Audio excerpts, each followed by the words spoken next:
105해를 살아오면서 나는 한 가지 사실을 뼛속 깊이 깨달았습니다. 사람들이 가장 두려워하는 것은 죽음이 아닙니다. 가난도 아닙니다. 바로 무시당하는 것입니다. 누군가가 나를 하찮게 여기는 그 눈빛, 내 말을 끊어버리는 그 태도, 내가 없는 것처럼 행동하는 그 순간, 그것은 칼보다 더 깊이 파고듭니다. 그리고 그 상처는 오래갑니다. 당신도 알고 있을 겁니다. 회의실에서, 가족 식사 자리에서, 오랜 친구와의 대화에서 갑자기 찾아오는 그 느낌을요. 내가 지금 투명인간 취급을 받고 있구나 하는 그 느낌. 가슴이 조여들고 얼굴이 달아오르고 무언가를 말하고 싶지만 말이 목구멍에서 막혀버리는 그 순간, 혹은 반대로 참지 못하고 목소리가 높아지고 나중에 혼자 남아 그 장면을 수백 번 되돌려보며 후회하는 그 밤, 나는 오늘 당신에게 한 가지 불편한 진실을 말하고자 합니다. 당신이 무시당했을 때 분노하는 것, 그것은 자연스러운 반응이 아닙니다. 그것은 함정입니다. 당신을 무시한 그 사람이 당신을 위해 미리 파놓은 함정입니다. 그리고 당신은 매번 그 함정 속으로 걸어 들어가고 있는 것입니다. 30살에 나는 몰랐습니다. 나는 존중받지 못할 때마다 싸웠습니다. 내가 옳다는 것을 증명하려 했고 상대방이 틀렸다는 것을 논리로 눌러버리려 했습니다. 나는 그것을 자존심이라고 불렀습니다. 하지만 105살이 된 지금 나는 그것이 자존심이 아니었다는 것을 압니다. 그것은 공포였습니다. 내가 정말로 하찮은 존재일지도 모른다는 공포. 그리고 나는 그 공포를 분노로 덮으려 했던 것입니다. 무시를 당하는 순간 우리는 두 가지 선택 앞에 서게 됩니다. 첫 번째는 분노하는 것입니다. 목소리를 높이고 반박하고 그 자리에서 나의 존재를 증명하려 드는 것. 두 번째는 침묵하는 것입니다. 아무 말도 하지 않고 안으로 삼키고 아무 일도 없었던 척 걷어버리는 것. 우리는 이 두 가지 중 하나를 선택해야 한다고 믿도록 배워왔습니다. 하지만 나는 오늘 당신에게 말하고 싶습니다. 세 번째 길이 있다고. 그리고 그 길이야말로 내가 105년의 삶 끝에서 발견한 가장 강력한 길이라고. 분노는 당신의 에너지를 소모시킵니다. 침묵은 당신의 공간을 빼앗깁니다. 하지만 세 번째 길, 미소와 함께 건네는 단 한마디. 그것은 당신의 품위를 지키면서도 상대방의 태도를 조용하지만 완전히 바꾸어 놓습니다. 소리 지르지 않아도 됩니다. 싸우지 않아도 됩니다. 단 한마디면 충분합니다. 오늘 나는 그 한마디가 무엇인지, 그리고 왜 그것이 어떤 반박보다도 강한지를 당신에게 이야기하려 합니다. 105해 동안 내가 보아온 수많은 삶들, 그 시작과 끝을 모두 지켜본 사람으로서 나는 당신에게 환상이 아닌 진실을 이야기할 것입니다. 사람들은 흔히 이렇게 생각합니다. 나를 무시하는 사람은 강하기 때문에 그런다고, 나보다 뛰어나기 때문에, 나보다 지위가 높기 때문에, 나보다 더 많은 것을 가졌기 때문에 그런다고. 그래서 우리는 무시를 당할 때 움츠러듭니다. 마치 그 사람의 판단이 옳은 것처럼, 마치 내가 정말로 부족한 것처럼. 하지만 나는 105해를 살아오면서 수천 명의 사람들을 가까이에서 지켜보았고 그 끝에서 하나의 진실을 발견했습니다. 사람을 무시하는 자는 강한 사람이 아닙니다. 그것은 겁쟁이의 언어입니다. 생각해 보십시오. 진정으로 내면이 단단한 사람, 자신의 삶에 만족하는 사람, 자신의 가치를 스스로 알고 있는 사람, 그런 사람이 과연 타인을 무시합니까? 그런 사람은 그럴 이유가 없습니다. 무시는 항상 결핍에서 나옵니다. 인정받고 싶다는 굶주림, 자신이 우월하다는 것을 확인받고 싶다는 불안, 그리고 타인을 낮춤으로써 자신이 높아진다고 착각하는 그 빈곤한 심리. 누군가 당신을 무시할 때 그것은 당신에 대한 평가가 아닙니다. 그것은 그 사람 자신의 내면을 드러내는 고백입니다. 그러나 여기서 더 중요한 것이 있습니다. 무시는 단순한 감정의 표출이 아닙니다. 그것은 일종의 실험입니다.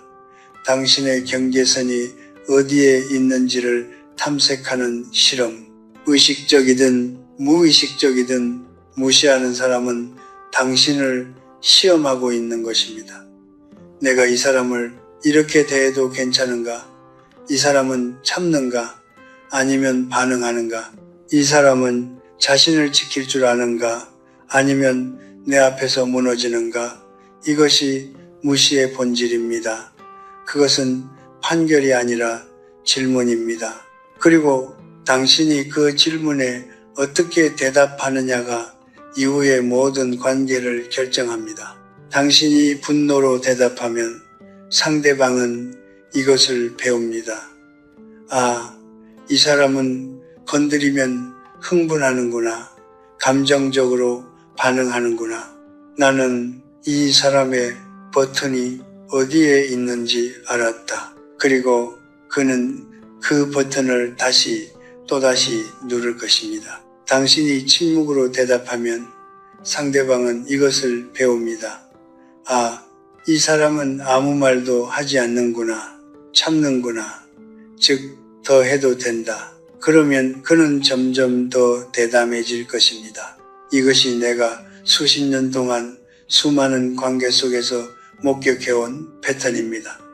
분노도 침묵도 둘 다 같은 방향을 향합니다. 당신의 패배, 나는 젊은 시절 이 사실을 몰랐습니다. 한국 전쟁이 끝나고 폐허가 된 거리를 걷던 시절 나는 살아남기 위해 싸우는 것이 강함이라고 믿었습니다. 무너지지 않으려고 이를 악물고 버티는 것, 무시하는 자에게 맞서 소리치는 것, 그것이 자존심을 지키는 방법이라고 생각했습니다.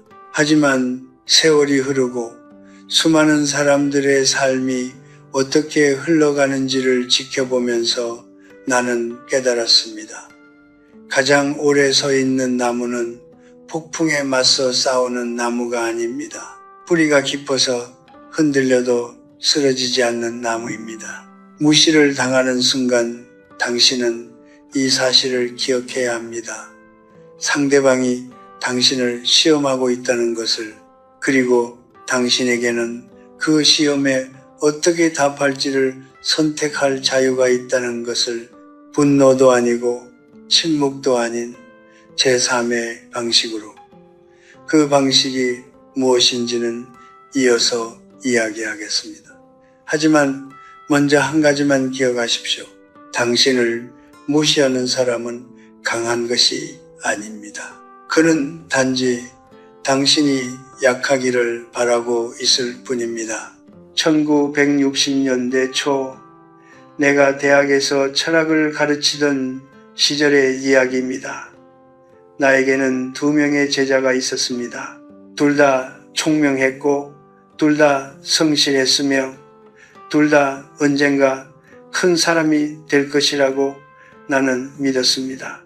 나는 그들을 거의 같은 방식으로 가르쳤고 같은 것을 보여주었으며 같은 말을 해 주었습니다. 하지만 수십 년이 흐른 뒤 두 사람의 삶은 완전히 다른 모습이 되어 있었습니다. 그 차이를 만든 것은 재능이 아니었습니다. 단 하나의 순간, 단 하나의 선택이었습니다. 첫 번째 제자, 나는 그를 준호라고 부르겠습니다. 그는 어느 기업에 들어가 빠르게 두각을 나타냈습니다. 일을 잘했고 사람들에게 인정받았으며 미래가 밝아 보였습니다. 그러던 어느 날 중요한 회의 자리에서 그의 상사가 그를 공개적으로 무시했습니다. 여러 동료들이 보는 앞에서 준호의 의견을 마치 어린아이의 말처럼 일축해버렸습니다. 그 순간 준호는 참지 못했습니다. 얼굴이 붉어지고 목소리가 높아졌으며 상사에게 정면으로 맞섰습니다. 논리적으로는 준호가 옳았습니다. 하지만 그날 이후 준호의 자리는 서서히 좁아지기 시작했습니다. 1년이 지나지 않아 그는 회사를 떠나야 했습니다. 그는 나에게 찾아와 이렇게 말했습니다. 선생님, 저는 옳은 일을 했는데 왜 제가 지는 겁니까? 나는 그에게 아무 말도 하지 못했습니다. 그때 나는 아직 그 답을 알지 못했으니까요. 두 번째 제자, 나는 그를 성재라고 부르겠습니다. 그 역시 비슷한 시기에 비슷한 상황을 겪었습니다. 역시 회의 자리였고, 역시 상사였으며, 역시 공개적인 무시였습니다. 하지만 성재는 달랐습니다. 그는 잠시 멈추었습니다. 그리고 나서 조용히 그러나 또렷하게 미소를 지으며 이렇게 말했습니다. 네, 알겠습니다. 저는 제 방식대로 한번 해보겠습니다. 그것뿐이었습니다. 반박도 없었고 분노도 없었으며 굴복도 없었습니다. 그 짧은 한마디 안에는 세 가지가 담겨 있었습니다. 나는 당신의 말을 들었다는 것, 나는 당신에게 흔들리지 않는다는 것, 그리고 나는 내 길을 간다는 것. 회의실 안의 분위기가 미묘하게 바뀌었습니다. 상사는 무언가 말하려다 멈추었습니다. 그 침묵이 모든 것을 말해주었습니다. 성재는 훗날 그 조직에서 가장 신뢰받는 사람이 되었습니다. 나는 이 두 이야기를 수십 년 동안 마음속에 품고 살았습니다. 그리고 나 자신도 젊은 시절 준호와 같은 실수를 수없이 저질렀다는 것을 고백해야 합니다. 30살에 나는 무시당할 때마다 싸웠습니다. 나는 내가 옳다는 것을 증명하는 것이 가장 중요하다고 믿었습니다. 하지만 그때마다 돌아오는 것은 승리가 아니었습니다. 소진이었습니다. 분노는 싸움이 끝난 뒤에도 내 안에 남아 며칠씩 나를 갉아 먹었습니다. 나는 이겼다고 생각했지만 사실 나는 매번 내 평온을 대가로 치르고 있었던 것입니다. 90살이 넘어서야 나는 비로소 이것을 깨달았습니다. 분노는 상대방을 태우는 불이 아닙니다. 분노는 당신 자신을 태우는 불입니다. 당신이 누군가의 무시에 분노할 때 상대방은 그 불에 데이지 않습니다. 오히려 그는 그 불빛을 보며 만족합니다. 아, 내가 저 사람에게 영향을 미쳤구나. 내가 저 사람을 흔들었구나 하고 그 순간 권력은 완전히 상대방에게 넘어갑니다.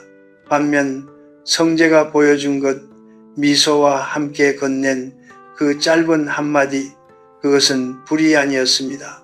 그것은 벽이었습니다. 조용하고 단단하며 넘을 수 없는 벽, 상대방의 무시는 그 벽에 부딪혀 소리 없이 되돌아갔습니다. 105살이 된 지금 나는 준호에게 그때 해주지 못했던 말을 이 자리에서 전하고 싶습니다.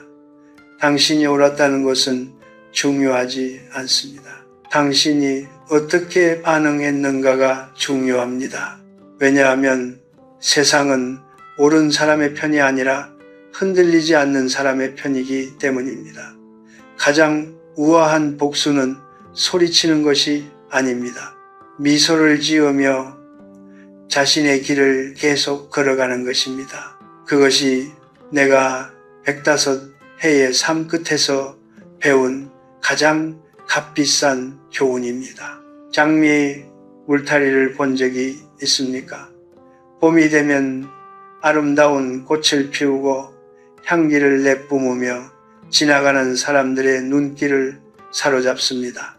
하지만 그 아름다움 아래에는 가시가 있습니다. 소리 지르지 않습니다. 위협하지 않습니다. 그저 조용히 그 자리에 있을 뿐입니다. 그런데 함부로 손을 뻗는 사람은 반드시 그 가시를 느끼게 됩니다. 나는 105해를 살아오면서 사람의 품이란 바로 이 장미 울타리와 같아야 한다는 것을 깨달았습니다. 아름답되 단단하고 온화하되 침범할 수 없는 것, 그것이 내가 오늘 여러분께 이야기하고자 하는 원칙입니다. 무시를 당하는 순간 많은 사람들은 두 가지 극단 사이에서 흔들립니다. 폭발하거나 아니면 완전히 무너지거나. 하지만 장미 울타리는 폭풍이 와도 폭발하지 않습니다. 그렇다고 쓰러지지도 않습니다. 뿌리를 땅에 단단히 박은 채 바람이 부는 방향으로 살짝 흔들릴 뿐입니다. 그리고 폭풍이 지나간 뒤에도 그 자리에 서 있습니다. 미소와 함께 건네는 단 한마디는 바로 그 장미 울타리의 역할을 합니다. 그것은 공격이 아닙니다. 방어도 아닙니다. 그것은 존재의 선언입니다. 나는 여기 있고 나는 흔들리지 않으며 나는 내 길을 간다는 선언. 그렇다면 왜 이 한마디가 그토록 강력한 것일까요? 나는 오랜 세월 동안 인간의 심리를 관찰해 오면서 세 가지 이유를 발견했습니다. 첫 번째는 기대의 파괴입니다. 누군가를 무시하는 사람은 반드시 하나의 기대를 품고 있습니다. 저 사람이 흔들릴 것이라는 기대, 저 사람이 발끈하거나 움츠러들 것이라는 기대, 그 기대가 충족될 때 무시는 완성됩니다. 하지만 당신이 미소를 지으며 담담하게 한마디를 건네는 순간 상대방의 기대는 산산이 부서집니다. 그는 자신이 예상했던 반응을 얻지 못했습니다. 그 순간 그는 혼란에 빠집니다. 그리고 혼란에 빠진 사람은 다음에 같은 행동을 반복하는 것을 주저하게 됩니다. 두 번째는 비언어적 신호의 힘입니다. 미소는 말이 아닙니다. 하지만 말보다 훨씬 강력하게 메시지를 전달합니다. 무시를 당하면서도 미소를 짓는 사람, 그 모습은 상대방에게 심리적 혼란을 일으킵니다. 내가 저 사람을 흔들었는가? 아니면 저 사람이 나를 흔들고 있는가? 내가 지금 우위에 있는가? 아니면 저 사람이 나를 내려다보고 있는가? 상대방은 자신이 통제권을 잃었다는 것을 느끼기 시작합니다. 그리고 통제권을 잃은 사람은 불안해집니다. 그 불안이 바로 태도 변화의 씨앗이 됩니다. 소리를 지르는 것으로는 결코 심어줄 수 없는 씨앗입니다. 세 번째는 기억의 지속성입니다. 격렬한 말싸움은 시간이 지나면 흐려집니다. 누가 무슨 말을 했는지, 어떤 논리를 폈는지 그것은 기억에서 서서히 사라집니다. 하지만 짧고 명확하며 품위 있는 한마디는 오래도록 남습니다. 상대방의 머릿속에, 가슴속에 그는 혼자 있는 순간 그 말을 떠올릴 것입니다. 내가 그 사람에게 그런 말을 들었지 하고, 그리고 그 기억이 조용히, 천천히, 그러나 확실하게 그의 태도를 바꾸기 시작합니다. 이것이 단 한마디의 힘입니다. 1시간짜리 말싸움도 이루지 못하는 것을 10단어의 조용한 선언이 이루어냅니다. 그 한마디는 이런 것입니다. 괜찮습니다. 저는 제 길을 걷겠습니다. 혹은 이렇게도 말할 수 있습니다. 네, 들었습니다. 저는 제 방식대로 하겠습니다. 중요한 것은 내용이 아닙니다. 그 말을 건네는 방식입니다. 목소리는 낮고 고요해야 합니다. 눈빛은 흔들리지 않아야 합니다. 그리고 입가에는 아주 작은 미소가 있어야 합니다. 그 미소는 비웃음이 아닙니다. 연민도 아닙니다. 그것은 내가 이 상황에 흔들리지 않는다는, 내가 이미 더 높은 곳에 서 있다는 조용하고 단단한 확신의 표현입니다. 그 확신이 말에 실릴 때 상대방은 자신이 무언가 단단한 것에 부딪혔다는 것을 느낍니다. 소리 없이, 그러나 분명하게. 나는 이것을 장미 울타리의 원칙이라고 부릅니다.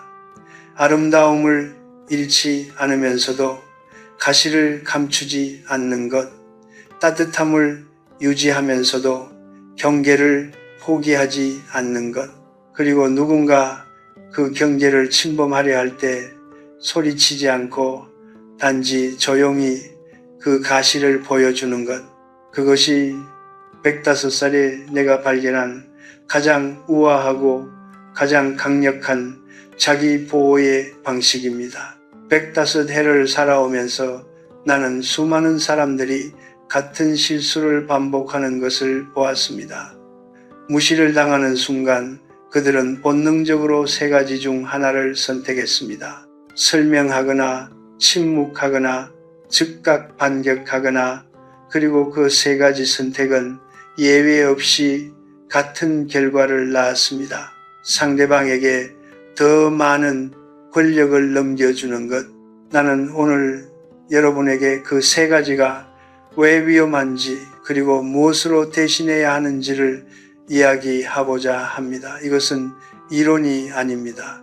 내가 직접 실패하고 관찰하고 끝내 깨달은 삶의 규칙들입니다. 첫 번째로, 절대 하지 말아야 할 것은 설명하는 것입니다.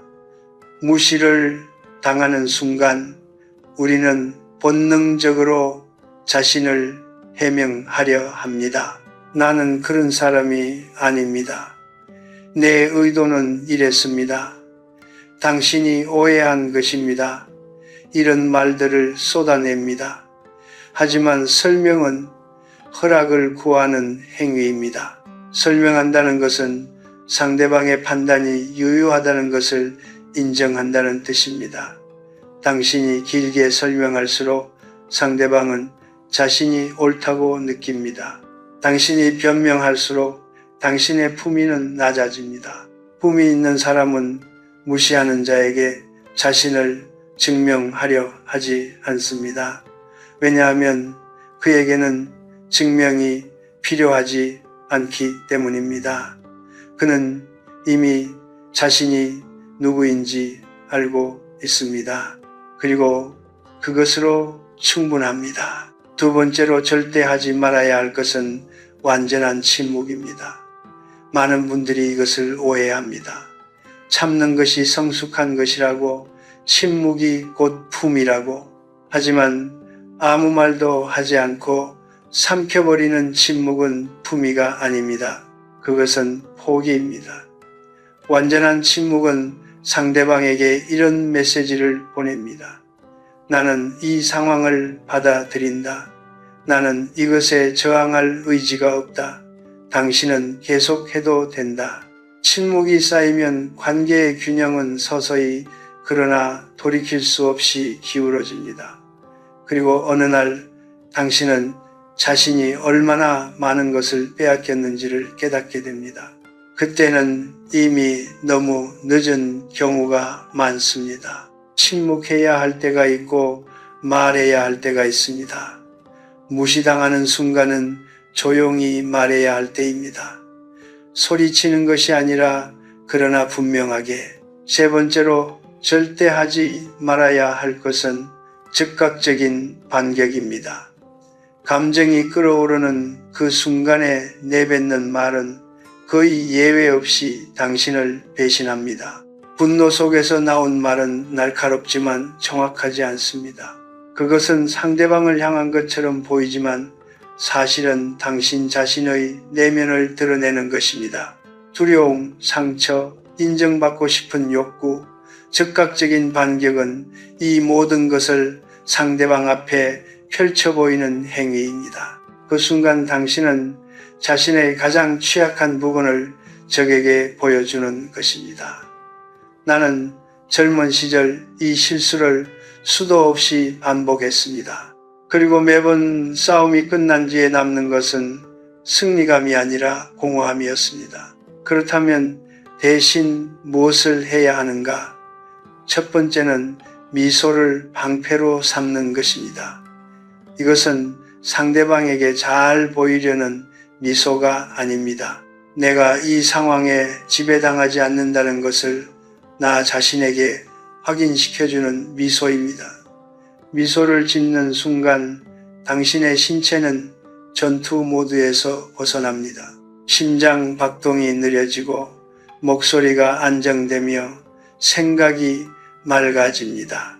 그리고 그 미소는 상대방에게 가장 강력한 신호를 보냅니다. 나는 당신에게 흔들리지 않는다는 신호를. 어떤 반박보다, 어떤 논리보다 그 고요한 미소가 더 강합니다. 두 번째는 짧게 말하는 것입니다. 단 한 문장이면 충분합니다. 길게 말할수록 약해집니다. 설명이 길어질수록 변명처럼 들립니다. 하지만 짧고 명확한 한 문장은 돌처럼 무겁습니다. 괜찮습니다. 저는 제 길을 가겠습니다. 네, 잘 들었습니다. 저는 제 방식대로 하겠습니다. 이 짧은 문장 안에는 반박도 없고 굴복도 없으며 설명도 없습니다. 오직 하나만 있습니다. 나는 흔들리지 않는다는 선언. 그것으로 충분합니다. 세 번째는 그 말을 한 뒤 계속 걸어가는 것입니다. 이것이 가장 중요합니다. 말을 하고 나서 상대방의 반응을 기다리지 마십시오. 그의 표정을 살피지 마십시오. 그가 뭐라고 말하든 신경 쓰지 마십시오. 그냥 돌아서서 당신의 일을 계속하십시오. 이 행동이 모든 것을 완성합니다. 말하고 걸어가는 사람, 그 뒷모습이 어떤 말보다 강력한 메시지를 전달합니다. 나는 이 대화에 더 이상 에너지를 쓰지 않겠다. 나는 이미 더 중요한 곳을 향하고 있다는 메시지를. 그 순간 상대방은 자신이 당신의 세계에서 그리 중요한 존재가 아니라는 것을 느끼게 됩니다. 그것이 가장 우아한 역전입니다. 품이란 타인이 부여해 주는 것이 아닙니다. 자신이 매 순간 선택하는 것입니다. 무시당하는 그 순간에도 당신은 선택할 수 있습니다. 분노할 것인지, 무너질 것인지, 아니면 미소와 함께 한마디를 건네고 자신의 길을 걸어갈 것인지, 그 선택이 쌓여 당신이라는 사람을 만듭니다. 그리고 그 사람이 진정한 당신입니다. 마르쿠스 아우렐리우스는 이런 말을 남겼습니다. 당신을 해치는 것은 당신에게 일어난 일이 아니라 그 일에 대한 당신의 판단이다. 나는 이 문장을 처음 접했을 때 20대였습니다. 읽었지만 이해하지 못했습니다. 머리로는 알겠는데 가슴으로는 닿지 않았습니다. 하지만 100년의 세월이 흐른 지금 나는 이 문장이 얼마나 정확한지를 온몸으로 압니다. 무시는 당신을 해치지 않습니다.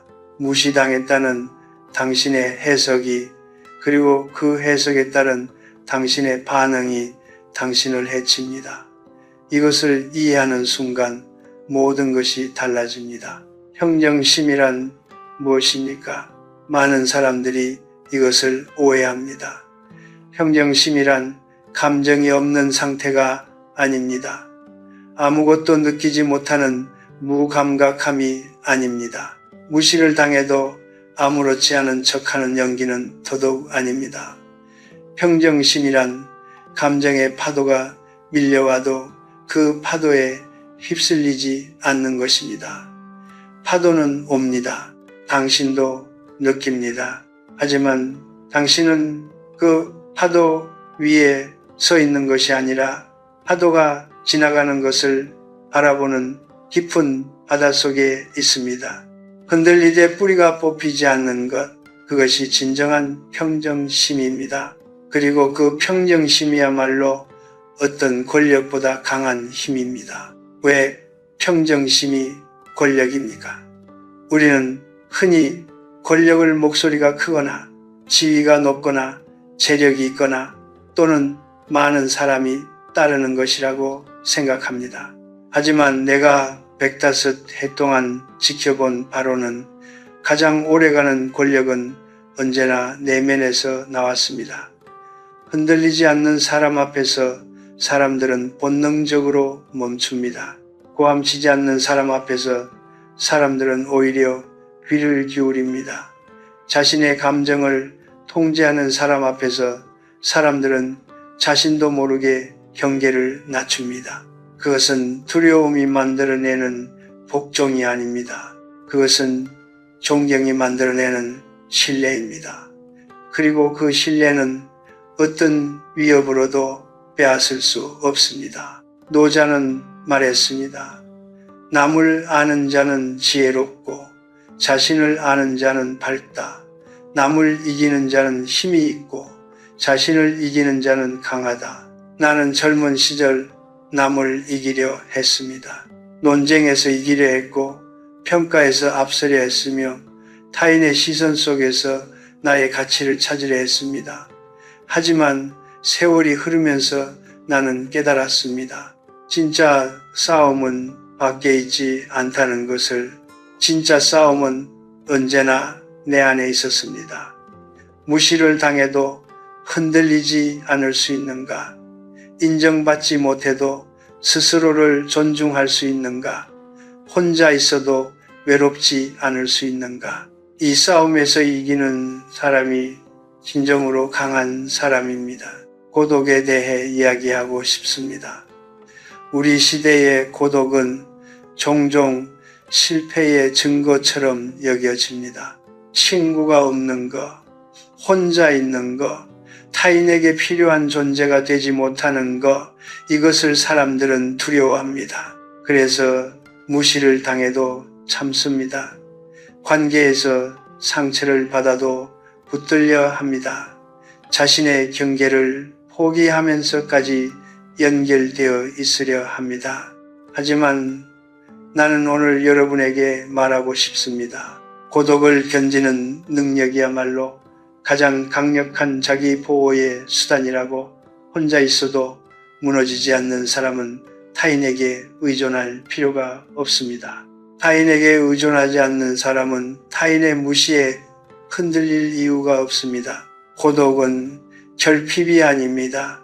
고독은 능력입니다. 나는 내면의 세계를 정원에 비유하곤 합니다.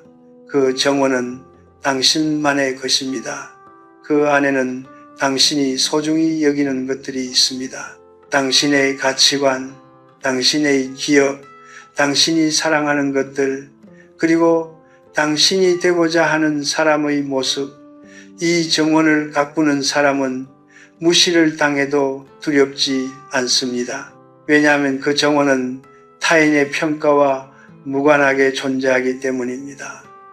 누군가 당신의 정원에 돌을 던질 수 있습니다. 하지만 그 돌이 정원 안으로 들어오려면 당신이 문을 열어 주어야 합니다. 문을 열지 않으면 그 돌은 울타리에 부딪혀 떨어질 뿐입니다. 무시당하는 순간 당신의 과제는 그 문을 닫는 것입니다. 소리치며 닫는 것이 아니라 조용히 그리고 단단히. 40살의 당신은 아직 타인의 시선이 필요할지도 모릅니다. 50살의 당신은 조금씩 그 필요가 줄어들고 있을 것입니다.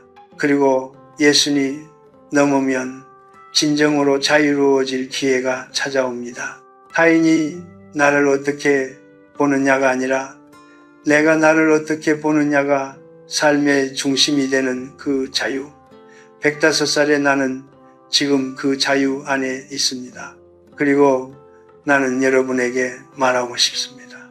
그 자유는 나이가 들면 저절로 오는 것이 아닙니다. 지금 이 순간부터 무시당하는 그 순간마다 조금씩 선택해 나가는 것입니다. 흔들리지 않기로, 설명하지 않기로, 미소와 함께 내 길을 걷기로 그 선택들이 쌓여 마침내 당신을 자유롭게 합니다. 진정한 자유란 아무도 나를 무시하지 않는 세상에 사는 것이 아닙니다.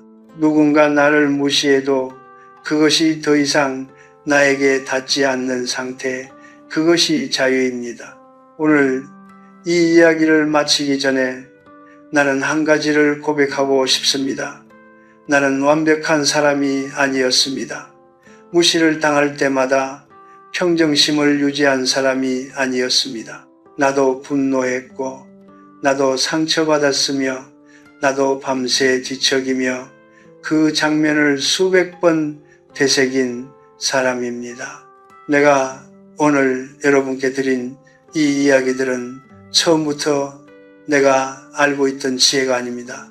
수없이 넘어지고 수없이 후회하고 수없이 스스로에게 실망한 끝에 겨우겨우 얻어낸 것들입니다. 그러니 여러분도 처음부터 완벽할 필요는 없습니다. 다만 오늘보다 조금 더 그 방향을 향해 걸어가면 됩니다. 만약 내가 지금 30살의 나에게 편지를 쓸 수 있다면 나는 이렇게 쓸 것입니다. 너는 지금 너무 많은 것을 증명하려 하고 있다. 너는 사람들이 너를 알아봐 주기를 바라며 너를 무시하는 자들에게 맞서 싸우는 것이 옳은 일이라고 믿고 있다. 하지만 나는 너에게 말해주고 싶다. 그 싸움의 대부분은 네가 이길 수 없는 싸움이 아니라 애초에 할 필요가 없는 싸움이었다고. 네가 그 에너지를 싸움에 쏟는 대신 네 내면을 가꾸는 데 썼다면 너는 훨씬 더 빨리, 훨씬 더 단단한 사람이 되었을 것이다. 무시하는 자에게 맞서는 것이 강함이 아니다. 무시를 당해도 흔들리지 않는 것이 강함이다. 그리고 그 강함은 밖에서 오지 않는다. 언제나 안에서 온다. 나는 이제 105살입니다. 이 나이가 되면 많은 것이 보입니다. 한때 나를 무시했던 사람들이 어떻게 살았는지, 한때 나를 흔들었던 말들이 얼마나 하찮은 것이었는지, 그리고 내가 그 말들에 반응하며 소비한 에너지가 얼마나 아까운 것이었는지 세월은 모든 것을 제자리에 놓습니다. 소리쳤던 사람들은 잊혀지고 조용히 자신의 길을 걸었던 사람들은 남습니다. 역사가 그것을 증명하고 내 삶이 그것을 증명합니다. 시간은 언제나 품위 있는 사람의 편입니다. 여러분 중에 지금 무시당하는 고통 속에 있는 분이 계실 것입니다. 직장에서, 가정에서, 오랜 친구와의 관계에서 그 고통이 얼마나 깊은지 나는 압니다. 그것이 단순한 불쾌함이 아니라 내 존재 자체가 부정당하는 것 같은 그 감각을 나는 압니다. 하지만 나는 오늘 여러분에게 이것만은 꼭 말씀드리고 싶습니다. 그 고통은 당신이 소중한 사람이기 때문에 느끼는 것입니다. 아무것도 소중하게 여기지 않는 사람은 무시당해도 아프지 않습니다. 당신이 아프다는 것은 당신 안에 지켜야 할 무언가가 있다는 뜻입니다. 그 무언가를 지키십시오. 하지만 소리를 질러서가 아니라 조용하고 단단하게. 삶은 무시와 인정의 연속입니다. 어떤 날은 존중받고 어떤 날은 하찮게 여겨집니다. 그것은 당신이 어떤 사람이냐와 무관하게 일어납니다. 성인도 무시당했고 현자도 조롱받았으며 역사의 위대한 인물들도 살아있는 동안에는 종종 외면당했습니다. 그들이 위대했던 것은 무시를 받지 않아서가 아닙니다. 무시를 받으면서도 자신의 길을 걷기를 멈추지 않았기 때문입니다. 당신도 그렇게 할 수 있습니다. 아니, 당신은 이미 그렇게 하고 있습니다. 오늘 이 이야기를 끝까지 들었다는 것 자체가 그 증거입니다. 마지막으로 나는 여러분에게 하나의 장면을 선물하고 싶습니다. 저녁 무렵에 노을을 떠올려 보십시오. 노을은 어둠과 싸우지 않습니다. 밤이 오는 것을 막으려 하지 않습니다. 그저 자신이 가진 가장 아름다운 빛을 조용히 온 힘을 다해 내뿜습니다. 그리고 마침내 쓰러질 때 아무런 미련도 없이 아무런 소란도 없이 그렇게 합니다. 나는 여러분의 삶이 그 노을과 같기를 바랍니다. 무시하는 자들의 어둠과 싸우느라 자신의 빛을 소비하지 않기를, 그 대신 당신이 가진 가장 고요하고 가장 단단한 빛을 당신의 길 위에 조용히 내뿜기를. 그 빛은 누군가의 허락이 필요하지 않습니다. 누군가의 인정이 있어야만 빛나는 것이 아닙니다. 그것은 당신 안에서 당신으로 인해 당신을 위해 빛납니다. 105해의 삶 끝에서 내가 배운 것은 이것입니다. 인생은 인정받기 위한 소란스러운 싸움이 아닙니다. 인생은 자신을 잃지 않으면서 걸어가는 조용한 여정입니다. 무시당하는 그 순간에도 미소와 함께 단 한마디를 건네고 돌아서서 당신의 길을 걷는 것, 그것이 전부입니다. 그리고 그것으로 충분합니다. 여러분의 여정이 고요하고 품이 있기를 105살의 나는 온 마음으로 바랍니다. 당신의 자녀는 당신을 떠난 것이 아닙니다. 당신이 스스로를 떠나고 있는 것입니다. 오늘 아침 당신은 몇 시에 눈을 떴습니까? 그리고 눈을 뜬 그 순간 가장 먼저 무엇을 했습니까? 혹시 손을 뻗어 휴대전화를 집어들지는 않았습니까? 아이에게서 문자가 왔는지, 부재중 전화가 있는지 확인하지는 않았습니까? 화면이 아무것도 보여주지 않았을 때 그 고요함이 기쁨으로 느껴졌습니까?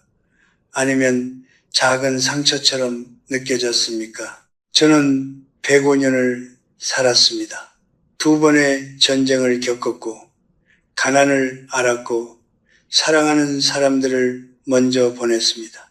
그리고 그 긴 시간 동안 제가 목격한 가장 조용한 비극은 전쟁터에 있지 않았습니다. 그것은 아무도 찾아오지 않는 오후에 거실 소파 위에 있었습니다. 자녀들이 떠난 뒤 스스로가 누구인지 모르게 되어버린 어머니들의 얼굴 위에 있었습니다. 자녀가 곁을 떠나는 것은 자연스러운 일입니다. 씨앗이 땅을 떠나 싹을 틔우듯 자식은 자신의 삶을 향해 나아갑니다. 그것은 실패가 아닙니다. 그것은 당신이 잘 키워냈다는 증거입니다. 하지만 문제는 자식이 떠난 뒤에 남겨진 그 공간을 무엇으로 채우느냐 하는 것입니다. 많은 어머니들이 그 공간을 기다림으로 채웁니다. 연락을 기다리고 방문을 기다리고 필요로 해주기를 기다립니다. 그리고 그 기다림은 서서히 아주 조용하게 삶의 주도권을 앗아갑니다. 저는 30대에 이런 말을 들었습니다. 사람은 무언가를 기다릴 때 가장 늙는다. 그때는 그 말의 무게를 몰랐습니다. 하지만 이제는 압니다. 기다림이 습관이 되면 하루는 더 이상 당신의 것이 아닙니다. 하루는 전화기 화면의 밝기에 따라 좋아지거나 나빠지는 것이 됩니다. 그것은 삶이 아닙니다. 그것은 다른 누군가의 삶에 기대어 사는 것입니다. 오늘 저는 당신에게 5가지를 말하려 합니다. 자녀를 떠나보낸 뒤 홀로 남은 어머니들이 흔히 저지르는 5가지 실수입니다. 저는 이것을 비난하기 위해 말하는 것이 아닙니다. 이 실수들은 모두 사랑에서 비롯된 것이기 때문입니다. 하지만 사랑에서 비롯되었다고 해서 그것이 당신을 해치지 않는다는 뜻은 아닙니다. 때로는 가장 깊은 상처가 가장 좋은 의도로 만들어집니다. 저는 당신에게 위로를 팔지 않겠습니다. 저는 당신에게 진실을 드리겠습니다. 105년을 살아온 사람이 드릴 수 있는 가장 정직한 선물이 바로 그것이기 때문입니다.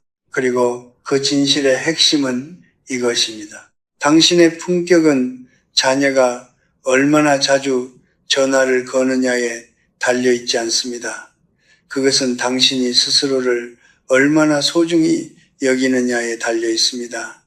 자녀가 곁에 있든 없든 당신은 여전히 한 인간입니다. 그리고 한 인간으로서 당신은 기다리는 삶이 아니라 살아가는 삶을 선택할 권리가 있습니다. 지금부터 그 이야기를 시작하겠습니다. 제가 아는 한 사람이 있었습니다. 그는 저와 같은 대학에서 철학을 가르쳤던 교수였습니다. 평생을 학문에 바쳤고 강단에서는 누구보다 당당했던 사람이었습니다. 퇴직 후 그의 아내가 먼저 세상을 떠났고 두 아들은 각자의 도시에서 바쁘게 살고 있었습니다. 어느 날 제가 그의 집을 방문했을 때 그는 거실 소파에 앉아 탁자 위에 놓인 휴대전화를 바라보고 있었습니다. 커피는 식어 있었고 텔레비전은 꺼져 있었습니다. 저는 그에게 물었습니다. 뭘 기다리고 있나? 그는 잠시 침묵하다가 대답했습니다. 아들한테서 전화가 올 것 같아서. 저는 그 말을 듣고 마음이 무거워졌습니다. 왜냐하면 그 전화는 그날 오지 않았기 때문이 아니라 그가 그 전화를 기다리는 일을 하루의 중심으로 삼고 있었기 때문입니다. 기다림은 처음에는 작게 시작됩니다. 아침에 눈을 뜨면 전화기를 확인하고 식사를 마치면 전화기를 확인하고 잠자리에 들기 전에도 전화기를 확인합니다. 연락이 오면 하루가 환해지고 연락이 없으면 하루가 무겁게 가라앉습니다. 그렇게 며칠이 지나고 몇 달이 지나면 어느새 당신의 하루 전체가 다른 사람의 선택에 의해 결정되는 구조가 되어 있습니다. 이것이 바로 첫 번째 실수입니다. 자녀의 연락만을 기다리며 하루를 소비하는 것, 그리고 이 실수가 위험한 이유는 그것이 사랑처럼 보이기 때문입니다. 저는 한 가지 사실을 분명히 말씀드리고 싶습니다. 기다림은 사랑이 아닙니다. 기다림은 두려움입니다. 잊혀질지도 모른다는 두려움, 더 이상 필요하지 않은 존재가 되었을지도 모른다는 두려움, 그 공허함을 혼자 감당해야 한다는 두려움입니다. 그 두려움을 직면하는 대신 우리는 전화기를 바라보며 구원을 기다립니다. 하지만 구원은 밖에서 오지 않습니다. 그것은 한 번도 밖에서 온 적이 없습니다. 자녀들을 이해해야 합니다. 그들은 당신을 잊은 것이 아닙니다. 그들은 그저 살고 있는 것입니다. 직장이 있고 아이들이 있고 청구서가 있고 피로가 있습니다. 당신이 한창 바쁘게 살던 그 나이에 당신도 부모에게 매일 전화하지 않았을 것입니다. 그것이 냉정한 진실입니다. 인간은 감사함보다 자신의 생존에 먼저 반응하도록 설계되어 있습니다.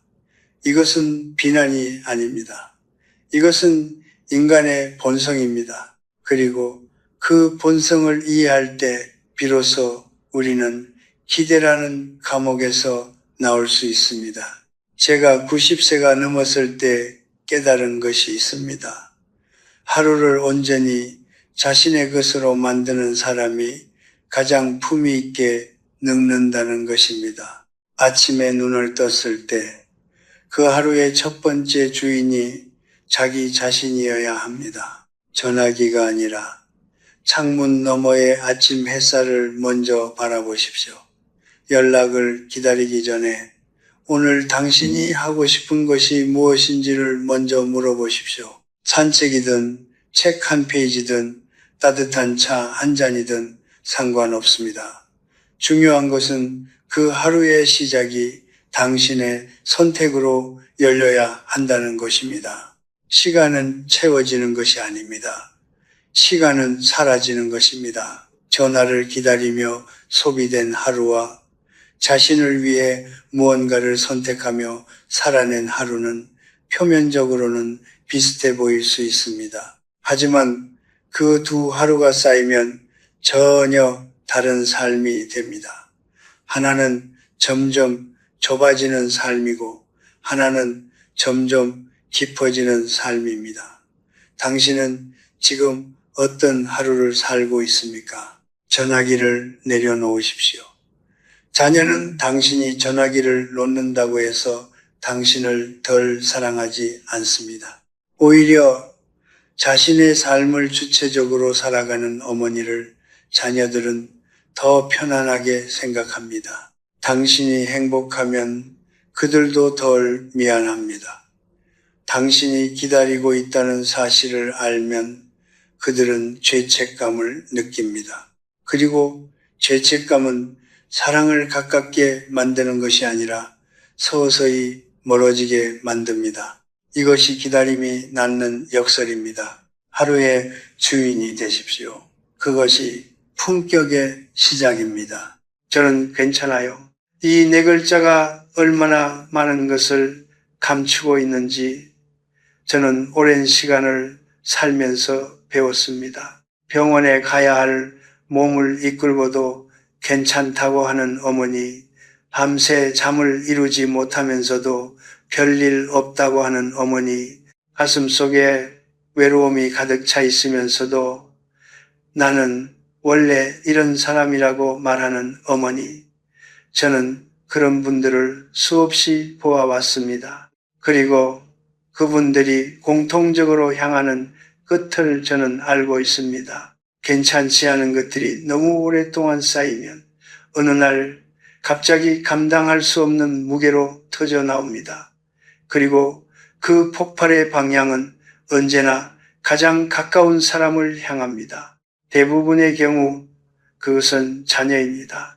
이것이 두 번째와 세 번째 실수가 하나로 연결되어 있는 이유입니다. 자신을 돌보지 않는 것과 그 돌보지 않은 결과를 자녀에게 감정으로 쏟아내는 것, 이 두 가지는 별개의 실수가 아닙니다. 하나가 다른 하나를 만들어냅니다.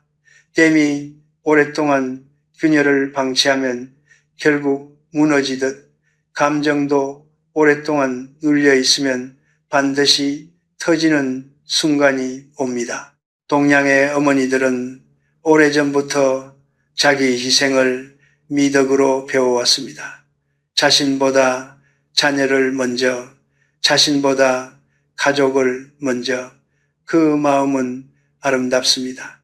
저는 그 마음을 폄하하려는 것이 아닙니다. 하지만 저는 105년을 살면서 이 사실을 너무나 분명히 알게 되었습니다. 자신을 끝없이 비워내는 사람은 결국 아무것도 줄 수 없게 됩니다. 빈 그릇은 누구에게도 무언가를 담아줄 수 없습니다. 자신을 돌보는 것은 이기심이 아닙니다. 그것은 지속 가능한 사랑의 조건입니다. 몸의 신호를 무시하지 마십시오. 무릎이 아프면 병원에 가십시오. 잠이 오지 않으면 그 이유를 들여다보십시오. 식욕이 없다면 그것이 단순한 소화 문제인지 아니면 마음이 보내는 경고인지 살펴보십시오. 저는 의사가 아닙니다. 하지만 저는 오래 살았고 그 오랜 삶 속에서 몸이 먼저 신호를 보낸다는 사실을 배웠습니다. 그 신호를 무시하는 것은 용감한 것이 아닙니다. 그것은 자신에 대한 무관심입니다. 그리고 자신에게 무관심한 사람은 결국 타인에게도 부담이 됩니다. 감정도 마찬가지입니다. 외로움을 느끼는 것은 잘못이 아닙니다. 서운함을 느끼는 것도 잘못이 아닙니다. 그것들은 인간이라면 누구나 느끼는 것들입니다. 문제는 그 감정을 어떻게 다루느냐에 있습니다. 많은 어머니들이 감정을 오랫동안 참다가 자녀가 연락을 늦게 했다거나 명절에 잠깐 방문하고 일찍 떠났다거나 사소한 말 한마디가 마음에 걸렸다는 이유로 오랫동안 쌓인 감정을 한꺼번에 쏟아냅니다. 자녀 입장에서는 그것이 갑작스럽고 과도하게 느껴집니다. 그리고 그 순간부터 자녀는 어머니와의 연락을 조금씩 부담스럽게 여기기 시작합니다. 이것이 세 번째 실수가 낳는 역설입니다. 사랑을 표현하려 했던 그 감정의 폭발이 오히려 사랑하는 사람을 멀어지게 만듭니다. 저는 감정을 억압하라고 말하는 것이 아닙니다. 저는 감정을 제대로 돌보라고 말하는 것입니다. 감정은 자녀에게 터뜨리기 전에 먼저 자신이 알아차려야 합니다. 나는 지금 외롭구나. 나는 지금 섭섭하구나. 나는 지금 무언가가 필요하구나. 그렇게 스스로 인정하는 것만으로도 감정의 무게는 절반으로 줄어듭니다. 일기를 써도 좋고 산책을 하며 마음속으로 대화를 나눠도 좋고 오랜 친구에게 전화를 해도 좋습니다. 감정을 담아둘 그릇은 반드시 자녀가 아니어도 됩니다. 오히려 자녀가 아닌 곳에서 감정을 소화할 수 있을 때 자녀와의 관계는 더 맑고 가벼워집니다. 저는 제 삶에서 수많은 이별과 상실을 겪었습니다. 그때마다 저는 그 슬픔을 누군가에게 쏟아내는 대신 먼저 조용히 앉아 그 감정과 마주했습니다. 처음에는 그것이 고통스러웠습니다. 하지만 시간이 지나면서 알게 되었습니다. 감정을 마주하는 것이 감정을 해소하는 가장 빠른 길이라는 것을 도망치거나 억누르거나 타인에게 전가할 때 감정은 더 오래 더 깊이 남습니다. 하지만 그것을 정면으로 바라볼 때 감정은 비로소 흐르기 시작합니다. 당신이 느끼는 외로움은 나약함이 아닙니다. 그것은 당신이 오래 살아온 삶의 무게입니다. 하지만 그 무게를 홀로 감당하라는 것이 아닙니다. 그 무게를 올바른 곳에 내려놓으라는 것입니다. 자녀의 어깨 위가 아니라 당신 자신의 성찰 위에 그리고 당신의 삶을 함께 걷는 이들과의 진솔한 대화 위에 괜찮다는 말 대신 가끔은 이렇게 말해 보십시오. 오늘은 조금 힘드네. 그 한마디가 당신을 약하게 만드는 것이 아닙니다.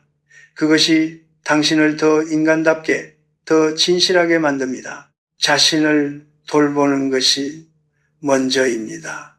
그것이 모든 관계의 기초입니다. 제가 87세 되던 해의 일입니다. 저는 그해 처음으로 수채화를 배우기 시작했습니다. 붓을 잡은 손은 떨렸고 물감은 제가 원하는 곳으로 번지지 않았습니다. 함께 수업을 듣던 사람들은 대부분 저보다 40년은 젊었습니다. 어느 날 한 학생이 조심스럽게 물었습니다. 교수님, 이 나이에 왜 그림을 시작하셨어요? 저는 잠시 붓을 내려놓고 대답했습니다. 한 번도 해본 적이 없었으니까. 그 학생은 웃었습니다. 저도 웃었습니다. 하지만 저는 그 말을 농담으로 한 것이 아니었습니다. 저는 진심으로 그렇게 생각했습니다. 해보지 않은 것이 남아있다는 사실이 저에게는 아직 살아야 할 이유가 남아있다는 뜻이었습니다. 많은 어머니들이 자녀를 떠나보낸 뒤 이런 말을 합니다. 이제 내가 뭘 해야 할지 모르겠어. 혹은 나 같은 나이에 뭘 새로 시작하겠어. 저는 그 말을 들을 때마다 마음이 아픕니다. 왜냐하면 그 말 속에는 이미 하나의 결론이 숨어 있기 때문입니다. 나의 역할은 끝났다. 나의 이야기는 더 이상 새로운 장이 없다. 나는 이제 무대 뒤편으로 물러날 때가 되었다. 하지만 저는 묻고 싶습니다. 누가 그렇게 말했습니까? 누가 당신에게 그 결론을 내릴 권한을 주었습니까? 어머니라는 역할은 끝나지 않았습니다. 그 역할은 변화한 것입니다. 자녀의 밥을 짓고 옷을 챙기던 어머니의 역할이 마무리되었을 뿐 한 인간으로서의 당신의 이야기는 아직 끝나지 않았습니다. 씨앗을 심고 물을 주던 정원사가 계절이 바뀌었다고 해서 정원을 떠나는 것이 아니듯 당신도 이 새로운 계절에 맞는 새로운 것들을 심을 수 있습니다. 문제는 당신에게 능력이 없는 것이 아닙니다. 문제는 당신이 그 정원의 문을 스스로 닫아버렸다는 것입니다. 새로운 관계를 거부하는 것도 마찬가지입니다. 이 나이에 새 친구를 어떻게 사귀어? 낯선 사람들 사이에 있는 것이 불편해. 어차피 다 오래 못 살 텐데 뭐하러? 이런 생각들은 모두 하나의 뿌리에서 나옵니다. 변화에 대한 두려움입니다. 그리고 그 두려움의 이면에는 또 다른 두려움이 있습니다. 새로운 삶을 시작하면 지금까지의 삶을 부정하는 것처럼 느껴진다는 두려움, 새로운 사람을 만나면 오래된 기억들이 희미해질 것 같다는 두려움. 하지만 저는 이렇게 말씀드리고 싶습니다. 새로운 것을 시작한다는 것은 지나온 것을 지우는 것이 아닙니다. 그것은 지나온 것 위에 새로운 층을 쌓는 것입니다. 저는 제 삶에서 수많은 역할을 살았습니다. 학생이었고, 교사였고, 남편이었고, 아버지였고, 친구였습니다. 그 역할들이 하나씩 바뀌고 마무리될 때마다 저는 선택의 앞에 섰습니다. 이 역할의 끝을 삶의 끝으로 볼 것인가? 아니면 새로운 역할의 시작으로 볼 것인가? 쉬운 선택이 아니었습니다. 특히 아내를 먼저 보냈을 때는 한동안 아침에 눈을 뜨는 것 자체가 무거웠습니다. 하지만 저는 그때 스스로에게 물었습니다. 나는 아직 무엇을 모르는가? 나는 아직 무엇을 해보지 않았는가? 그 질문이 저를 다시 일으켜 세웠습니다. 인간의 내면은 정원과 같습니다.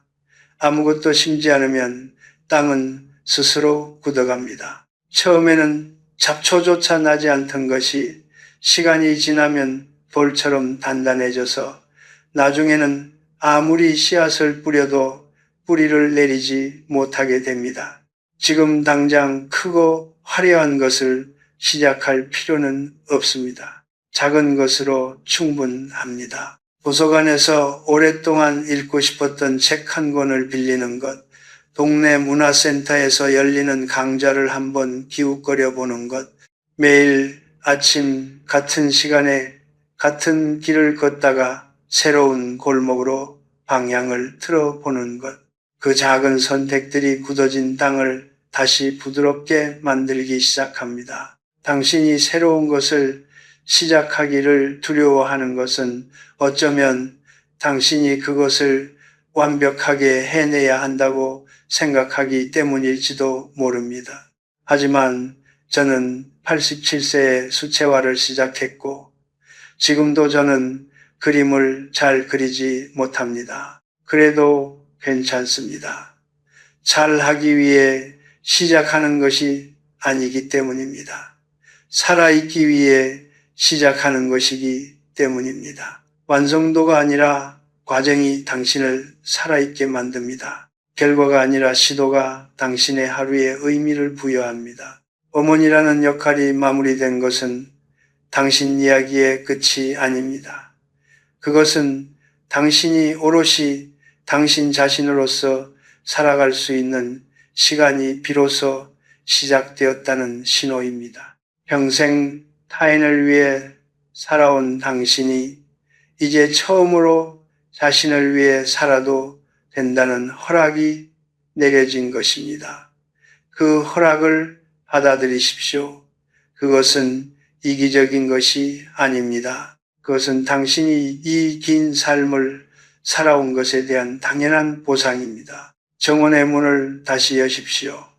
새로운 계절은 이미 문 앞에 와 있습니다. 젊은 시절 저는 북한산 자락 근처에 사는 한 노부인을 알았습니다. 그분은 평생을 세 자녀를 위해 살았습니다. 남편이 일찍 세상을 떠난 뒤 그분은 혼자서 아이들을 키웠고 먹을 것을 아끼고 입을 것을 줄이며 자녀들의 대학 등록금을 마련했습니다. 자녀들은 모두 좋은 직장을 얻었고 각자의 가정을 꾸렸습니다. 그리고 어머니는 혼자 남았습니다. 처음에는 자녀들이 자주 찾아왔습니다. 하지만 시간이 지나면서 방문은 줄었고 전화는 짧아졌습니다. 그분은 그럴수록 자녀들에게 더 자주 연락했습니다. 몸이 아프다고 했고 외롭다고 했고 섭섭하다고 했습니다. 자녀들은 처음에는 달려왔습니다. 하지만 얼마 지나지 않아 그 연락들은 자녀들에게 죄책감이 되었고 죄책감은 부담이 되었고 부담은 거리가 되었습니다. 그분이 원했던 것은 가까움이었는데 그분이 만들어낸 것은 멀어짐이었습니다. 저는 그 역설을 오랫동안 생각했습니다. 인간의 본성에 대해 저는 오래전부터 솔직하게 생각해 왔습니다. 사람은 감사함만으로 움직이지 않습니다. 사람은 의무감과 부담감에 반응합니다. 아무리 사랑하는 부모라 해도 매번 연락할 때마다 무거운 감정을 마주해야 한다면 사람의 마음은 본능적으로 그 무게로부터 멀어지려 합니다. 이것은 자녀들이 나쁜 사람이기 때문이 아닙니다. 이것은 인간이기 때문입니다. 저는 이것을 비난하지 않습니다. 하지만 이 사실을 모른 척하는 것은 스스로를 속이는 일입니다. 경제적인 의존도 마찬가지입니다. 자녀에게 손을 벌려야 하는 상황은 어머니의 마음에 보이지 않는 상처를 남깁니다. 처음에는 작은 도움이었던 것이 시간이 지나면서 당연한 것이 되어갑니다. 그리고 그 과정에서 어머니는 조금씩 아주 조금씩 자신의 목소리를 잃어갑니다. 하고 싶은 말을 참게 됩니다. 서운한 것을 감추게 됩니다. 자녀의 눈치를 보게 됩니다. 돈을 받는 순간 관계의 균형이 바뀌기 시작합니다. 그리고 그 불균형 속에서 어머니의 품격은 조용히 무너집니다. 저는 이것을 누구보다 가까이에서 보아왔습니다. 그리고 그때마다 저는 같은 결론에 이르렀습니다. 경제적 독립은 선택이 아니라 노년의 품격을 지키기 위한 필수 조건이라는 것입니다. 저는 오래전부터 이렇게 생각해 왔습니다. 돈은 편리함을 사는 것이 아닙니다. 돈은 굴욕당하지 않을 권리를 사는 것입니다. 아무리 사랑하는 자녀라 해도 경제적으로 완전히 의존하게 되면 어머니는 더 이상 어머니가 아니라 부양해야 할 존재가 됩니다. 그 순간 관계의 무게중심이 이동합니다. 자녀가 베푸는 사람이 되고 어머니는 받는 사람이 됩니다. 그리고 주는 사람과 받는 사람 사이에는 아무리 사랑이 있어도 미묘한 권력의 차이가 생깁니다. 그 차이가 쌓이면 어머니는 자신도 모르게 자녀 앞에서 작아지게 됩니다. 그것이 가장 조용한 형태의 굴욕입니다. 그렇다면 어떻게 해야 합니까? 저는 몇 가지를 말씀드릴 수 있습니다. 먼저 지금 당장 가능한 범위 안에서 자신의 경제적 기반을 지키십시오. 아무리 작아도 괜찮습니다. 자녀에게 손을 내밀지 않아도 될 수 있는 최소한의 것이 있다면 그것을 지키는 것이 품격의 기초가 됩니다. 연금이든 작은 저축이든 혹은 소소한 수입이든 그 독립성이 당신의 목소리를 지켜줍니다. 그리고 자신의 재정 상태를 자녀에게 지나치게 드러내지 마십시오. 저는 이것을 냉정하게 말씀드립니다. 돈이 있으면 있는 대로, 없으면 없는 대로 그 사실을 공개하는 것은 때로 관계에 불필요한 긴장을 만들어냅니다. 침묵은 때로 가장 현명한 언어입니다. 정서적 독립도 경제적 독립만큼 중요합니다. 자녀가 당신의 유일한 감정적 지지대가 되어서는 안 됩니다. 자녀는 당신의 치료사가 아닙니다. 자녀는 당신의 일기장이 아닙니다. 자녀는 당신의 외로움을 해결해 줄 의무가 있는 존재가 아닙니다. 그들은 단지 당신의 삶을 통해 이 세상에 나온 이제는 자신의 삶을 살아가는 독립된 인간입니다. 그 사실을 인정할 때 비로소 당신도 자녀로부터 자유로워집니다. 그리고 그 자유가 역설적으로 자녀와의 관계를 더 따뜻하게 만듭니다. 고슴도치를 생각해 보십시오. 두 마리의 고슴도치가 추운 겨울날 서로의 온기가 필요합니다. 하지만 너무 가까이 다가서면 서로의 가시가 상대를 찌릅니다. 그렇다고 너무 멀리 떨어지면 차가운 바람을 혼자 견뎌야 합니다. 관계의 지혜는 바로 그 거리를 찾는 데 있습니다. 가깝되 다치지 않을 만큼, 멀되 온기를 잃지 않을 만큼 그 거리를 지키는 것이 집착이 아니라 사랑입니다. 그리고 그 거리를 지킬 수 있는 사람은 스스로 서 있을 수 있는 사람뿐입니다. 저는 오랜 세월을 살아오며 이 사실을 가슴 깊이 새겼습니다. 진정한 사랑은 의존이 아니라 독립에서 완성됩니다. 자녀가 당신에게 전화할 때 그 전화가 의무감이 아니라 진심에서 비롯되기를 원하십니까?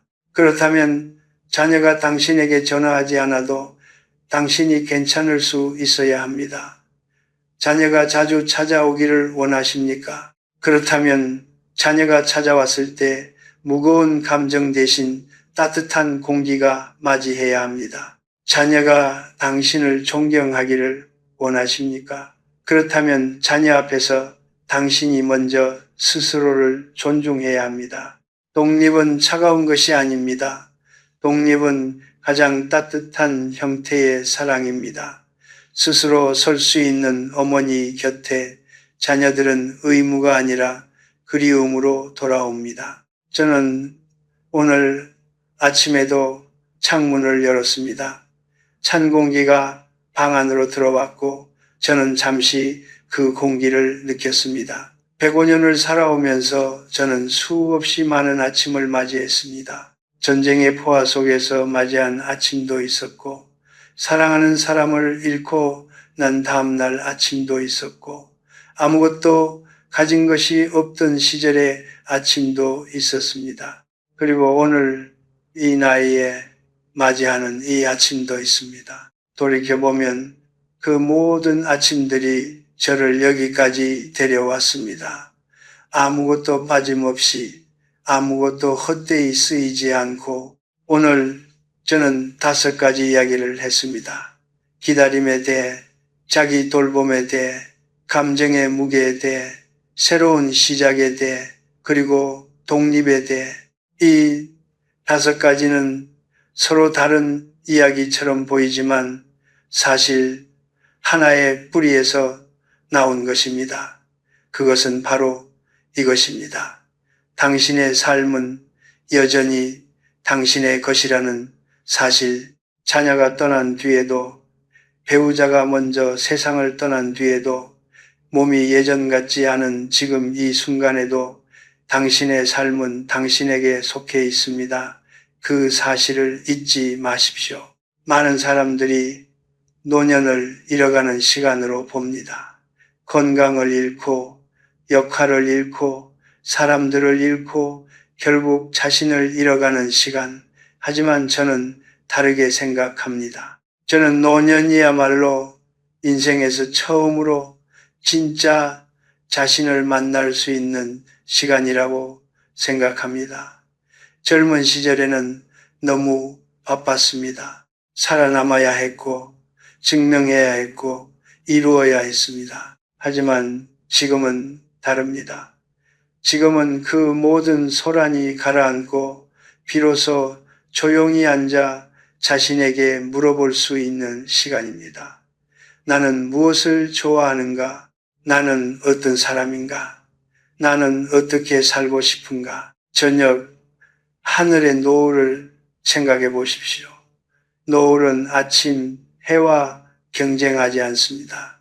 노을은 자신만의 빛깔로, 자신만의 속도로 하루의 마지막을 물들입니다. 그리고 그 빛은 어떤 아침의 빛보다 깊고 풍부합니다. 오래 살아온 삶이 그러합니다. 빠르지 않아도 됩니다. 화려하지 않아도 됩니다. 당신이 지나온 세월의 깊이가 당신의 존재를 이미 충분히 아름답게 만들고 있습니다. 당신은 그것을 알고 있습니까? 행복에 대해 저는 이렇게 정의합니다.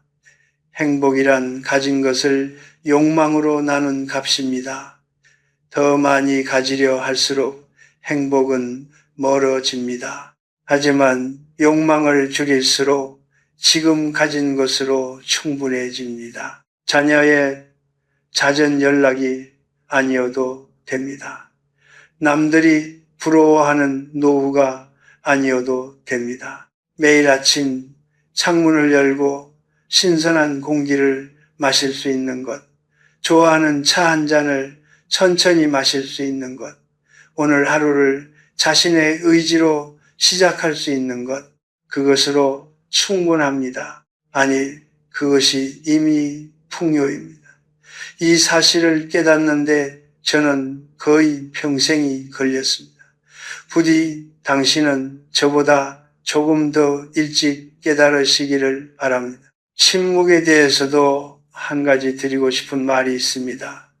나이가 들수록 말이 줄어드는 것은 약해지는 것이 아닙니다. 그것은 깊어지는 것입니다. 모든 것을 설명하지 않아도 됩니다. 모든 것을 이해받으려 하지 않아도 됩니다.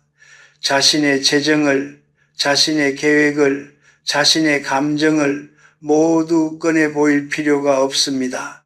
때로는 조용히 자신만의 세계를 가지고 있는 사람이 가장 단단한 사람입니다. 침묵은 공허함이 아닙니다. 침묵은 내면이 가득 찬 사람만이 가질 수 있는 여유입니다. 마지막으로 저는 지금 이 영상을 보고 계신 당신에게 직접 말씀드리고 싶습니다. 당신이 지금 혼자라면 그것은 버려진 것이 아닙니다.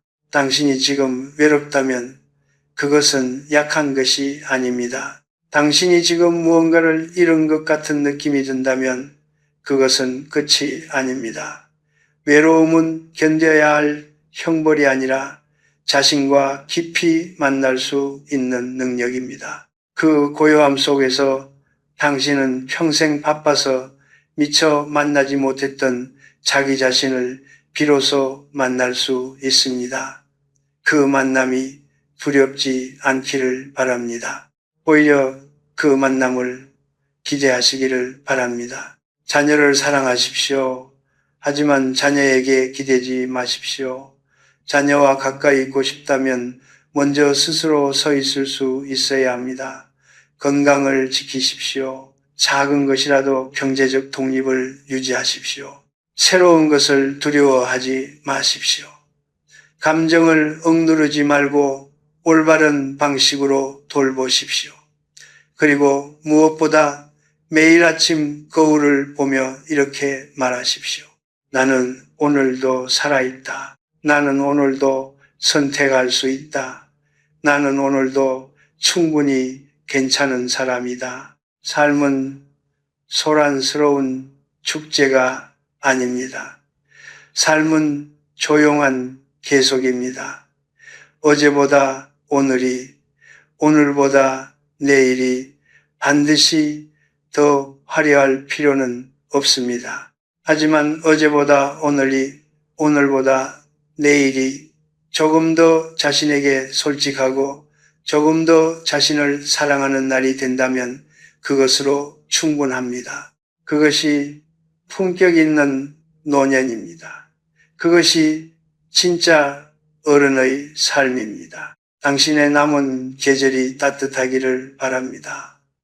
바람이 불어도 흔들리지 않는 나무처럼 당신이 지금까지 살아온 그 뿌리가 당신을 단단히 붙들어 주기를 바랍니다. 그리고 언젠가 조용한 저녁 햇살 속에서 오늘 하루를 돌아보며 이렇게 말할 수 있기를 바랍니다. 나는 오늘 잘 살았다고 그것으로 충분합니다. 그것이 전부입니다.